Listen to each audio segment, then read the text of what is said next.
Canned food transformed not only warfare but also civilian life. Families gained access to preserved fruits, vegetables, and meats year-round, untethered from the seasons. Cities increasingly dependent on imported food relied on cans to feed growing populations.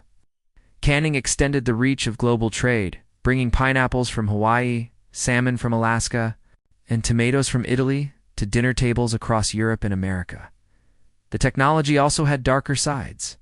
Early cans were sealed with toxic lead solder, leading to cases of poisoning most infamously during polar expeditions. Workers in canning factories endured harsh conditions, and spoiled cans sometimes caused deadly botulism outbreaks. Yet despite these dangers, the method endured and improved.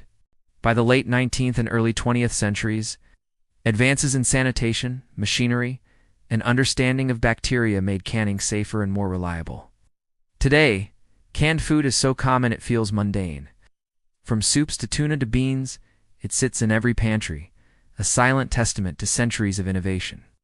Yet its origin story is one of urgency, ingenuity, and empire. Napoleon's simple challenge to preserve food for soldiers sparked a revolution that reshaped diets, economies, and exploration. The next time you open a can, consider that the hiss of escaping air is the echo of a French chef's jars, a general's prize money, and the armies that once depended on preserved rations to march across history.